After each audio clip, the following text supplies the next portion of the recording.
Hola amigos kampretos. Sorry, sebulan ini nggak upload apa-apa karena aku lagi sakit lumayan keras kemarin. Ini juga lagi masa pemulihan. Cuman ya upload aja lah lagi selagi masih ada tenaga dikit. Tapi mungkin setelah ini agak-agak slow. Agak-agak slow uploadnya ya. Oke. Setelah dipikir-pikir, nanggung sih emang dari review 5 film Transformer, tapi spin-off Bumblebee-nya nggak di-review. Jadi sekalian deh. Spin-off ini yang sutradaranya bukan Michael Bay, tapi si Travis Knight yang banyakkan karyanya itu film-film animasi. Film berjudul Bumblebee ini rilis tahun setelah film Transformer The Last Knight dan berkisah mengenai awal kedatangan Bumblebee ke bumi. Jadi tahun lawas ini. Pemainnya ada si Hailee Steinfeld dan pegulat John Cena. Gak perlu kepanjangan deh ya. Langsung aja kita kasih paham review filmnya. Ini dia Bumblebee.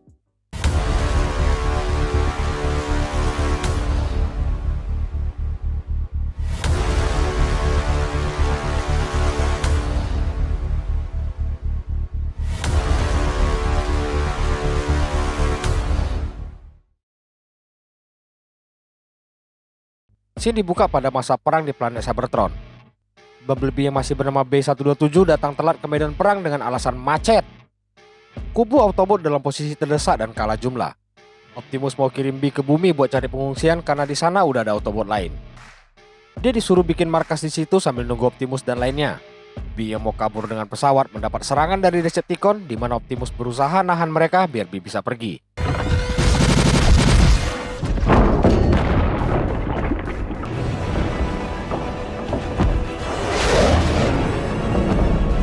Dan Bee berhasil keluar dari Cybertron.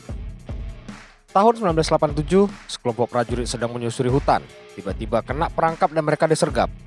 Rupanya itu latihan dengan paintball yang dimainkan Jack Burns dan temannya Danny. Mendadak Danny lihat ada sebuah meteor mengarah ke mereka.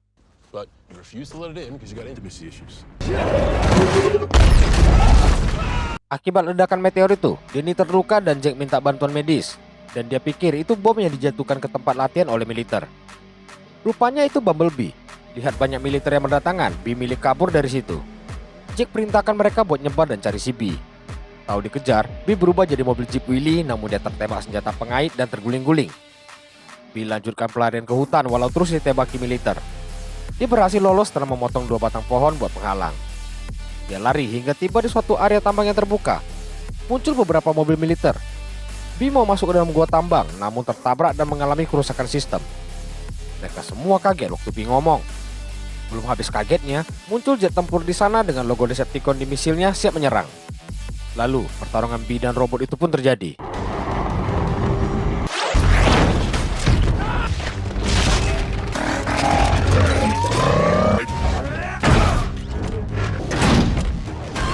Your friend!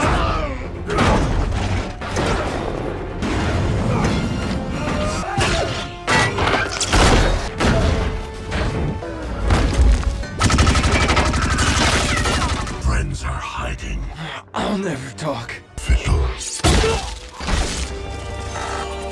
Robot tersebut bernama Blitzwing, dan inilah penyebab rusaknya kotak suara Bumblebee. Saat hendak dieksekusi, dicabut misil Blitz dan ditancap ke badannya ditambah 1 tembakan. B-127 and are hereby sentenced. Akibat pertempuran brutal itu, sistem ingatan pada Bee mengalami kerusakan. Dia yang udah babak belur pun berjalan pergi hingga tiba di suatu area sungai. Bee terjatuh dan sebelum pingsan serta sistem ingatannya rusak total, dia sempat menyeken sebuah mobil VW kodok. Pindah ke seorang gadis tomboy bernama Charlie Watson yang baru bangun.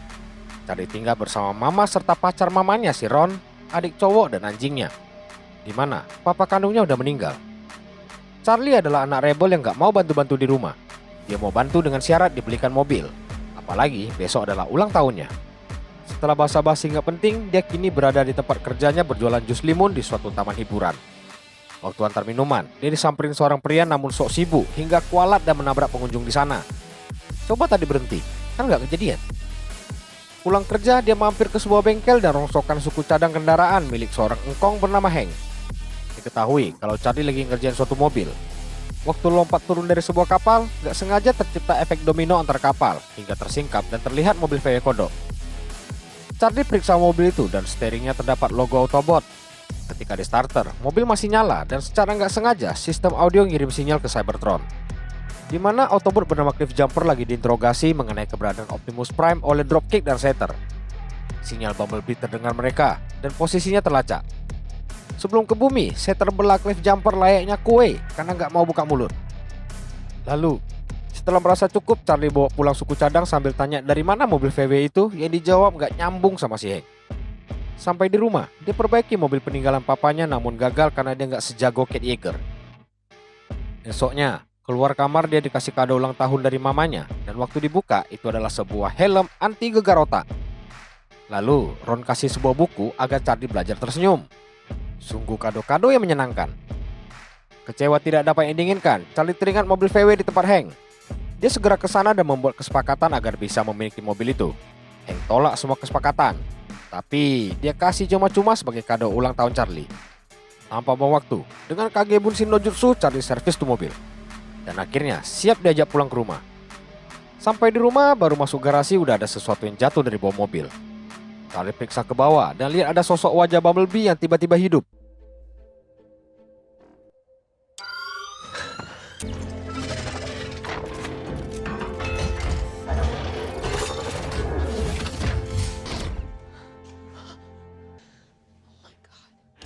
Keduanya sama-sama kaget hingga sebuah layang-layang menutup muka Bee. Setelah lepas, Bee mojok ketakutan. Mamanya mendadak datang dan ikutan kaget karena ada mobil lain di garasi. Setelah mendapat penjelasan panjang kali lebar dari Charlie, mamanya pun balik tidur. Charlie balik perhatiin mobilnya, mendadak fendernya copot. Waktu mau dipasang, Bee berubah ke wujud robot dan balik mojok lagi. Charlie tanya apa dia bisa ngomong sambil pegang kunci pas. Bee malah makin takut karena pikir mau dipreteli. Charlie simpan dan berusaha akrab dengan Bee. Caranya berhasil walau Bee menggunakan bahasa isyarat untuk komunikasi. Waktu ditanya namanya, dia nggak tahu. Karena suaranya yang mirip tahun kecil, Charlie pun kasih dia nama Bumblebee. Dari sinilah namanya berawal. Pindah ke satu pasangan yang lagi ribut karena uang buat beli rumah malah dibelikan mobil. Di tengah cecok, terlihat sebuah meteor mengarah ke mobil dan Oh, thank God, my God.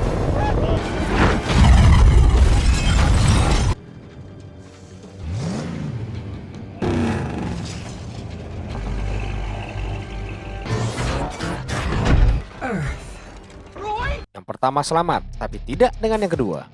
Itu adalah Dropkick dan Shatter. Tanpa babi bu, si brewok ditembak hingga nggak bersisa. Lalu mereka pergi ke arah sumber sinyal dari Bumblebee. Paginya, euforia punya mobil baru buat Charlie langsung ke garasi. Sampai di sana malah Zong. Mobilnya hilang. Setelah nanya adiknya, rupanya dipakai mamanya ke klinik hewan. Di tengah kelegaan, Charlie teringat sesuatu. Dia nyusul dengan sepeda sambil cuekin cowok yang tempoh hari ajak kenalan di tempat kerja. Hebatnya, tersusul dan mendapat lambaian tangan dari Bee. Dia pepet dan suruh mamanya tepikan mobil. Dengan 1000 alasan, dia akhirnya gantikan mamanya nyetir. Di kantor militer, Simon versi muda dapat telegram yang kabarkan kemunculan 2 robot semalam ke Jack. Jack langsung ajak Simon pergi berburu robot. Balik ke Charlie yang ajak Bee ke pantai. Setelah menakut-nakuti Bee, dia pesan cuma boleh berubah ke dia aja. Lalu mereka berlatih ketika situasi genting. Bee pun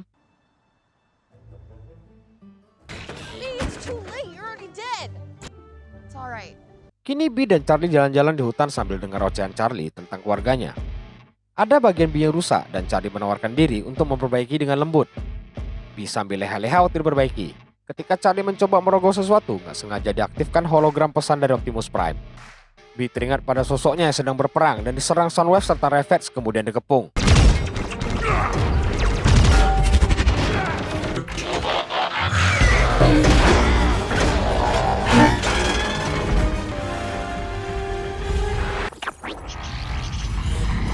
Setelah itu Charlie tanya apa dia ingat sesuatu dan hal lainnya. Bee nunjuk ke tape audionya rusak. Charlie ajak pulang dan mau bantu perbaiki. Di rumah, Charlie mau tukar audio dari mobil papanya, sedangkan Bee asik nonton sambil praktekkan adegan di film. Dia lihat sebuah kaset berjudul Lompat Indah Charlie dan diputar. Charlie segera matikan yang buat Bee takut. Lalu Charlie tukar audio pada Bee dan berfungsi. Charlie pasang kaset lagu lain tapi karena lagunya busuk, Bee lempar keluar. Begitupun kaset berikutnya. Bee kena marah lagi waktu mau nyentuh piringan hitam milik papa Charlie. Demi hibur Bee yang penakut, Charlie putarkan piringan hitam yang berisi lagu kenangan dia dan papanya. Suasana mendadak melo, dengan Charlie yang cerita papanya meninggal mendadak karena serangan jantung. Karena itu, dia berambisi perbaiki mobil demi papanya. Momen itu diakhiri dengan mereka yang berpelukan. Setelah itu, B lagi mutar siaran radio. Di luar, pria keribo itu datang dan berniat ajak Charlie kenalan. Sekali ketok langsung terobos dan kagetlah dia lihat Bumblebee. Keribo bernama Memo itu ditahan dan diperkenalkan sama B dengan sedikit ancaman pastinya. B pun terlihat malu-malu ketemu Memo. Esoknya mereka bertiga jalan-jalan sambil Charlie pamerkan skill nyetir sambil tutup mata pakai baju Memo, yang berakhir bajunya terbang di bawah angin. Sungguh adegan yang gak perlu. Di sisi lain, Dropkick dan Shatter lagi dikejar militer. Di depan, mereka udah dihadang satu kecamatan. Mereka bermaksud mengajak para robot berkomunikasi. Dropkick dan Shatter berubah di hadapan mereka dan bermain drama. Mereka cerita datang untuk memburu Bumblebee yang seorang penjahat berbahaya dan butuh satelit bumi buat nyari dia.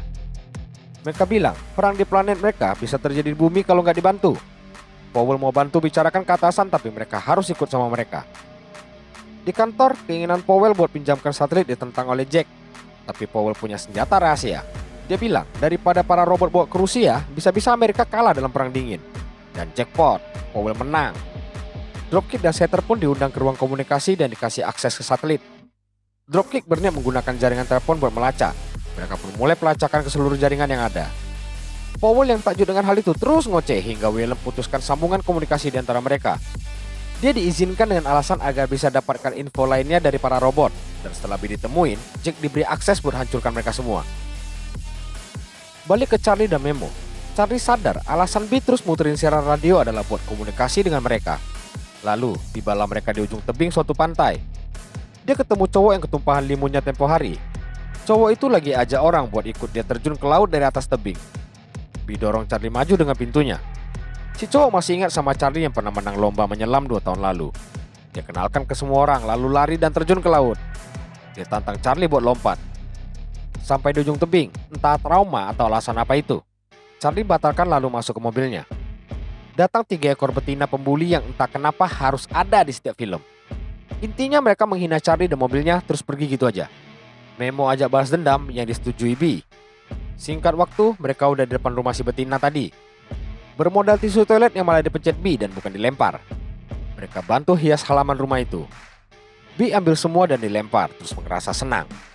Ini ganti pakai telur. Memo praktekkan buat lempar mobil si betina. B dapat ide yang lebih cemerlang.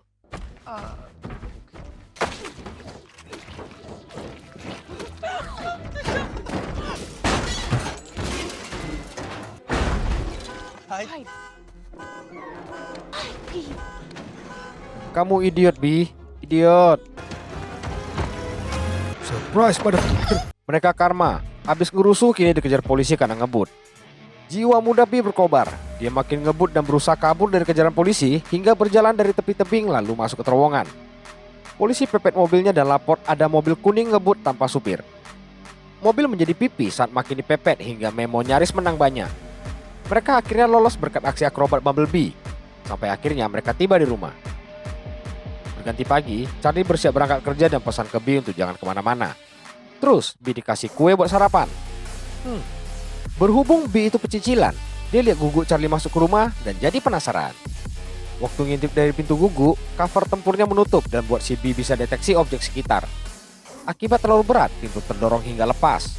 B masuk dan periksa sekitar sambil merusuh. Semua ditabrak dan rusaknya, lalu tanpa sengaja tersengat jaringan listrik hingga buat posisinya terlacak.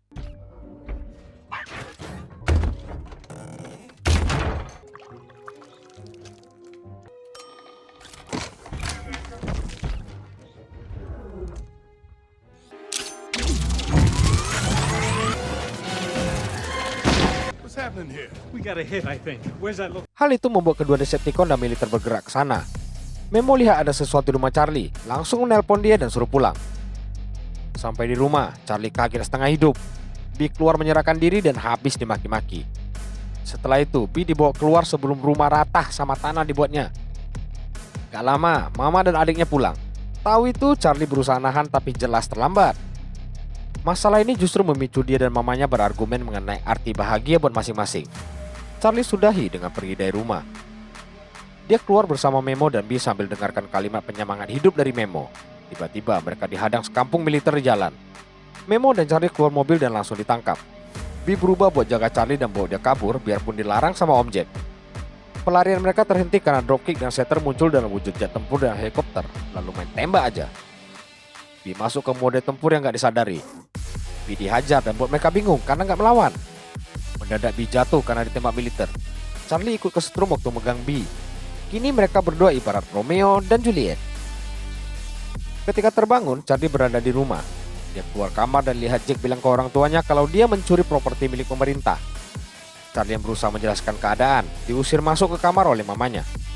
Dia nggak mau tinggal diam dan dengan setelan paling kandasnya dia keluar dari jendela dan ke rumah Memo. Muncul adiknya dan mau lapor, tapi dicegah Charlie dengan sogokan nanti dikasih tahu rahasia. These are actually like my sister's stuff. Yeah. Armed forces pouring into town as part of Cannon Air Base. If Bumblebee's still alive, that's where they're keeping him. Charlie berniat ke sana dan dengan sedikit tipu daya, adiknya berhasil disuruh jaga kandang. Dia dan Memo bersiap berangkat dengan sepeda Brompton dan Helen kebanggaan. Kebi yang lagi disiksa buat beritahu keberadaan Optimus. Charlie, Memo, dan Powell menyaksikan Bumblebee yang jadi Sansa. Akhirnya mereka tahu kalau ingatan Bi rusak. Dirasa nggak guna, Bi mau dihabisi. Mendadak muncul lagi proyektor hologram waktu dadanya diinjak. Tahu kalau Optimus mau ke bumi, mereka punya rencana mau habisi mereka sekaligus dan musnahkan manusia. Powell info ke Jack semua yang dia dengar. Setelah itu dia dieksekusi oleh Setter. Di rumah Charlie, mamanya nyari dia dan tanya adiknya yang gak pintar drama. Mamanya ke kamar dan dapati Charlie gak di rumah. Hingga adiknya pun diinterogasi ala militer. Balik ke B, Dropkick nemuin menara buat kirim pesan ke gengnya lewat satelit bumi. Sebelum pergi, B ditembak Setter hingga modar. Waktu dua kampretos itu udah pergi, Charlie dan Memo datangi B. Charlie berusaha bangunkan B tapi udah gak ada respon. Dia lihat pistol listrik dan berniat pakai buat hidupkan B. B ditembak berkali-kali tapi gak ada hasil. Ketika udah nyerah, si kuning ini malah bangun sendiri. Tiba-tiba cover tempur B menutup dan mulai memulihkan ingatannya. Di saat bersamaan, pasukan pimpinan Jack udah sampai. Pintu pun mau dibuka dengan cara yang sangat membuang budget syuting. One.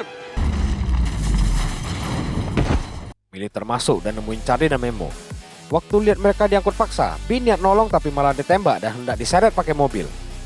Charlie lihat itu dan melawan hingga didorong oleh Jack. B yang gak terima temannya digituin masuk ke mode ganas sampai 3 mobil gak kuat narik dia. Mendadak mata B berubah jadi merah yang artinya nama lengkapnya adalah Uchiha Bumblebee.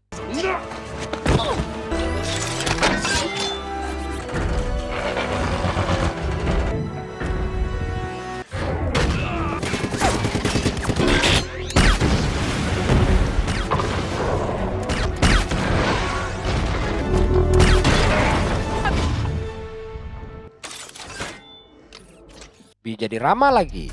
Ingatannya pun udah kembali. Lihat ada yang datang lagi, B minta dibawa ke menara yang dituju Dropkick dan Setter demi Autobot. Ketika mau berangkat, Memo mau tinggal dan jadi umpan sehingga dia dapat kado kecupan dari Charlie sebelum pergi.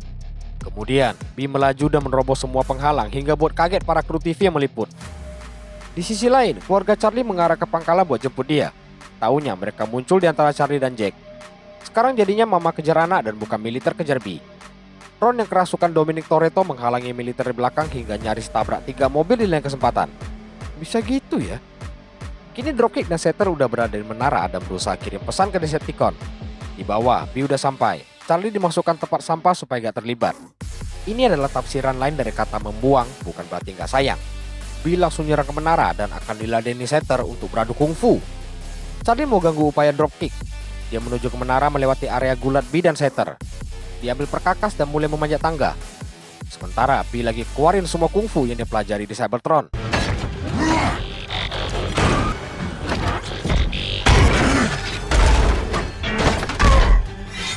Lalu, Charlie nyebrang ke menara transmisi. Dropkick dapat gangguan lain dari Jack lewat helikopter. Dan seperti film pada umumnya, Charlie hampir jatuh tapi nanti selamat. Spoiler sekali ya gue. Setter yang mulai kalah berubah jadi heli dan nembak dari atas.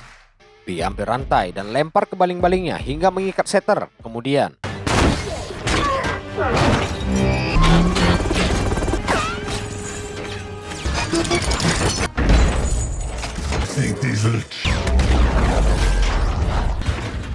balik ke Jack yang ditembak jatuh. Dan ketika akan jatuh, heli berhasil ditahan B dan selamatlah Jack.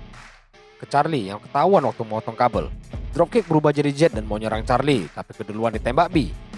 Setelah Setter, kini saatnya adu sama Dropkick. Momen itu dimanfaatkan Charlie buat motong kabel di menara, dan B yang menusuk Dropkick malah senjata makan tuan. Seenggaknya Charlie berhasil gagalkan pesan dikirim. Dropkick lihat dan